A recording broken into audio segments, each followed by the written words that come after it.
নমস্কার বন্ধুরা, আপনারা সবাই নিশ্চয়ই ভালো আছেন। রিঙ্কু রান্নাঘরে আপনাদের সবাইকে স্বাগত। বন্ধুরা, আজ আমি তৈরি করব একটা লোভনীয় নিরামিষ মালাই পটল।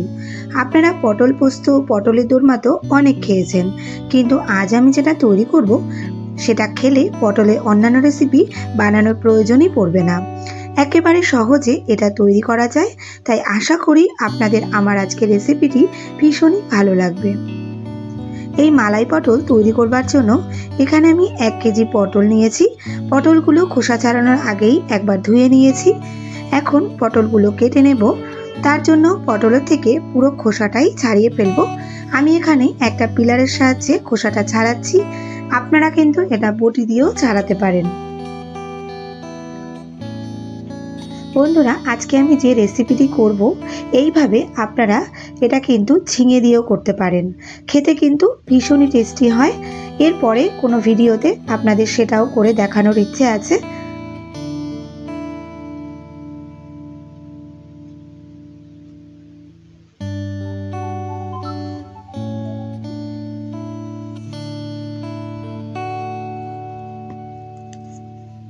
সব পটল থেকে খোসা ছাড়িয়ে নিয়ে আরও একবার ধুয়ে নিয়েছি।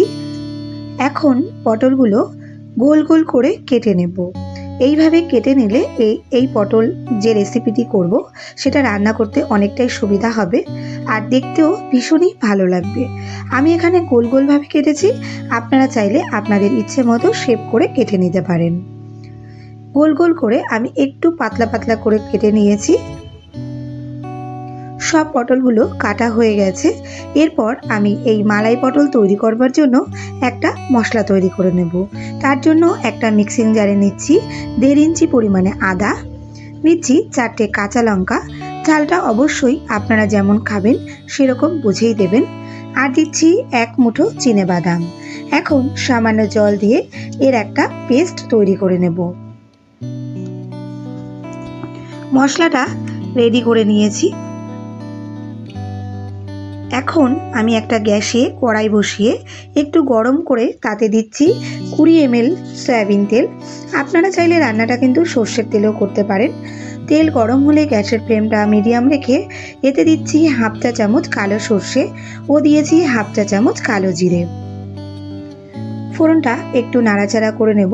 এর থেকে সুন্দর একটা গন্ধ বেরোনো শুরু করলে এতে দিচ্ছি 2 টেবিল চামচের পরিমাণে নারকেল বাটা। এরপর আমি নারকেলটা ভেজে নেব যতক্ষণ না এর কালারটা চেঞ্জ হয়ে আসে। নারকেলটা যাতে পুড়ে না যায় তার জন্য আমি এটা ঘন ঘন নেড়ে চেড়ে নিয়েছি। দেখুন, নারকেল থেকে সুন্দর একটা কালার বেরোলে এবং এর থেকে ভাজার পরে সুন্দর একটা গন্ধ বেরোবে, ঠিক তখন আমি এর মধ্যে দিয়েছি একটা বড় সাইজের টমেটো কুচি। টমেটোটা দিয়ে আবারও একটু নাড়াচাড়া করে নেব। আর টমেটোটা যাতে তাড়াতাড়ি সফট হয়ে যায় তার জন্য দিচ্ছি সামান্য একটু লবণ। বন্ধুরা, টমেটো যখন অনেকটা সফট হয়ে আসবে তারপর আমি এর মধ্যে মশলাগুলো অ্যাড করব। দেখুন বন্ধুরা, টমেটোটা অনেকটাই সফট হয়ে এসেছে।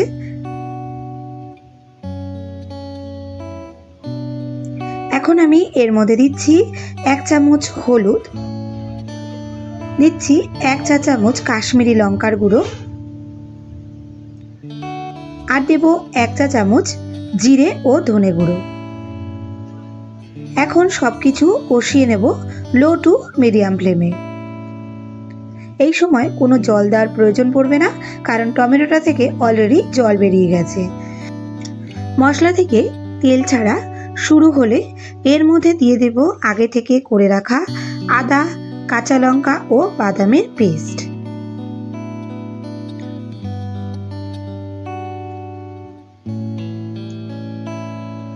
সাথে বাটিটা ধুয়ে দেব সামান্য পরিমাণে জল। এখন আবারও সব কিছু মিশিয়ে কষিয়ে নেব।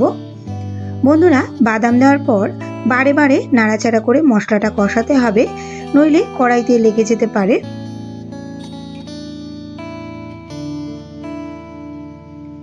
দেখুন বন্ধুরা, মশলাটা কিছুক্ষণ কষানোর পর এর থেকে তেল ছাড়া শুরু করেছে। তখন আমি এই পর্যায়ে দিয়ে দিয়েছি কিছুটা পরিমাণে মালাই। বন্ধুরা, মালাই যদি আপনাদের হাতের কাছে না থাকে তবে এটা টক দই দিয়েও করা যায়। মালাই দিয়ে আবারও ভালো করে মিশিয়ে নেব তেল ছাড়া পর্যন্ত। বন্ধুরা, এই রান্নাটাতে মশলাটা ঠিকঠাক মতো কষানোটাই কিন্তু আসল। মশলা কষানো ঠিকঠাক হলে রান্নাটাও পারফেক্ট হবে। একটু সময় নিয়ে কষিয়ে নিয়েছিলাম। মশলাটা থেকে যখন তেলটা ছেড়ে এসেছে তখন আমি এর মধ্যে দিয়ে দিয়েছি কেটে রাখা পটলগুলো দিয়ে এখন মশলাটার সাথে বেশ ভালো করে আবারও মিশিয়ে নেব। বন্ধুরা, মেশাতে বলি, আপনারা যারা এখনও আমার চ্যানেলটি সাবস্ক্রাইব করেননি তাদের কাছে আমার রিকোয়েস্ট, আপনারা এই রকম নিরামিষ রান্না যদি আরও দেখতে চান তবে আমার চ্যানেলটি সাবস্ক্রাইব করে আমার পাশে থাকবেন এবং পাশে থাকা বেল আইকনটি ক্লিক করে দেবেন যাতে পরবর্তী ভিডিওর নোটিফিকেশানটি আপনার কাছে সবার আগে পৌঁছে যায়। মশলার সাথে ভালো করে মিশিয়ে নিয়ে আমি এটা ঢেকে 5 থেকে 6 মিনিট রান্না করেছিলাম লো টু মিডিয়াম ফ্লেমে, যাতে পটলগুলো অনেকটাই সফট হয়ে আসে। 5 থেকে 6 মিনিট পর ঢাকনাটা তুলে নাড়াচাড়া করে নিয়েছি। আর দেখুন, এতক্ষণে পটলগুলো অনেকটা সফট হয়ে এসেছিল। এখন আমি এর মধ্যে দিয়েছি হাফ কাপ পরিমাণে জল।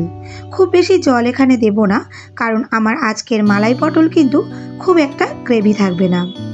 জলটা দিয়ে ভালো করে নেড়ে চেড়ে মিশিয়ে নিয়ে এখন আমি মিডিয়াম ফ্লেমে এটা ঢেকে রান্না করব 10 মিনিট।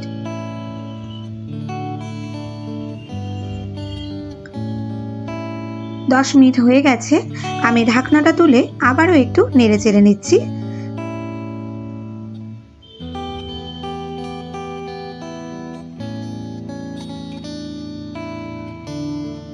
আমি এখন এই পর্যায়ে দিয়ে দেব স্বাদ মতো লবণ ও 1 চা চামচ চিনি। যেহেতু নিরামিষ রান্না তাই একটু মিষ্টি মিষ্টি হলেই খেতে ভালো লাগে। যদি আপনারা চিনি দিতে না চান তবে দেওয়ার প্রয়োজন নেই, কারণ নারকেলে এমনিই মিষ্টি হয়ে যায়। লবণ ও চিনি ভালো করে মিশিয়ে তারপর এটা ঢেকে দিয়েছিলাম যাতে পটলের মধ্যে ঢুকে যায়। 5 মিনিট এইভাবে লো ফ্লেমে আমি ঢেকে রান্না করেছি। 5 মিনিট পর দেখুন বন্ধুরা, পটলটা অনেকটাই সেদ্ধ হয়ে গেছে এবং ভীষণ সফটও হয়ে গেছে। আর গ্রেভির সাইড থেকেও দেখুন কতটা পরিমাণে তেল ছেড়ে এসেছে। ঠিক এই সময় আমি 2টো চেরা কাঁচা লঙ্কা দিয়ে দিয়েছি ফ্লেভারের জন্য, আর দিয়েছি 1 চামচ পরিমাণে ঘি, যেটাতে গন্ধ এবং স্বাদ দুটোই বাড়বে। সাথে দিলাম কিছুটা পরিমাণে ধনেপাতা কুচি। ব্যাস, এখন ভালো করে মিশিয়ে নিলেই তৈরি হয়ে যাবে আমার আজকের টেস্টি নিরামিষ মালাই পটল। এই মালাই পটল রুটি, পরোটা, রাইস সব কিছুর সাথেই খেতে কিন্তু অপূর্ব লাগে।